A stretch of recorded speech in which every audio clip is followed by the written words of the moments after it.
দেশ থেকে বিদেশ, খেলা থেকে বিনোদন, সব ধরনের খবর নিয়ে আমি মিঠু শুরু করছি নজরে দুনিয়া। ভারতীয় রাষ্ট্রদূতকে ফের ডেকে পাঠালো ইউনিসের বিদেশ মন্ত্রক। 10 দিনের মধ্যে এই নিয়ে দ্বিতীয়বার ক্রমশ বাড়ছে চাপানুতর। ভারতীয় হাই কমিশনার প্রণয় বর্মাকে ডেকে পাঠালো বাংলাদেশের অন্তর্বর্তী সরকার। মঙ্গলবার সকালে বাংলাদেশের বিদেশ মন্ত্রকে তাকে ডেকে পাঠানো হয়েছে।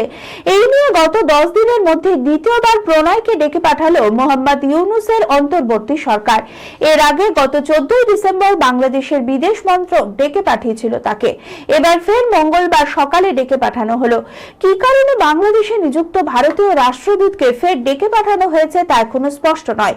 কি কারণে বাংলাদেশে নিযুক্ত ভারতীয় রাষ্ট্রদূতকে ফের ডেকে পাঠানো হয়েছে তা এখনো স্পষ্ট নয়।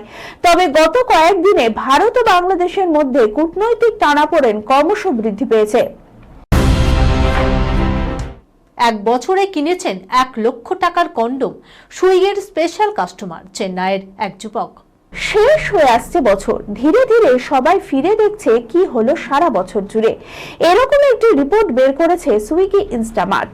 আর সেই রিপোর্টে জানা গিয়েছে এক অদ্ভুত তথ্য। শুধু কন্ডোম কিনেই বিল হয়েছে লক্ষ টাকার বেশি। কিনেছেন একই ব্যক্তি। শুধু সেপ্টেম্বরে কন্ডোম বিক্রি বেড়েছে 24%।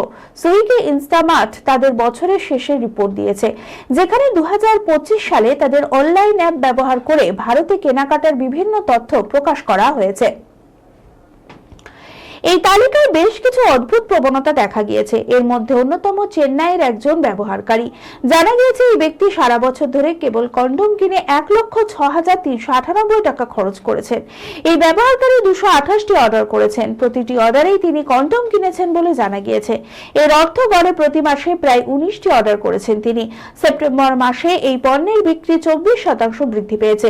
রিপোর্টে বলা হয়েছে সারা বছরের মধ্যে সেপ্টেম্বর মাসে সবথেকে বেশি কন্ডোম বিক্রি করেছে সংস্থাটি।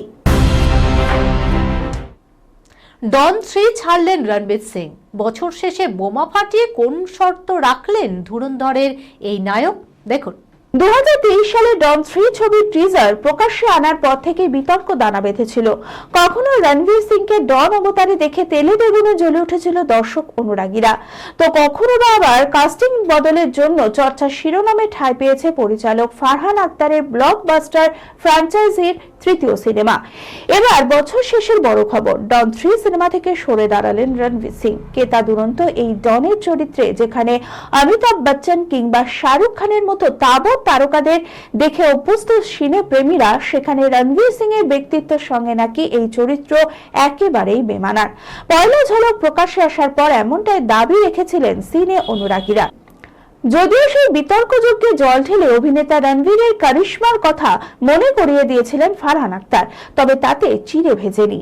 এবার রণবীর সিং নিজেই বহু প্রতীক্ষিত মেগা বাজেট সিনেমা থেকে সরে দাঁড়ালেন বলে খবর।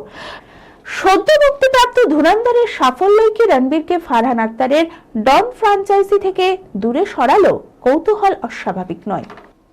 এই খবরের সঙ্গে শেষ করলাম আজকে নজরে দুনিয়া।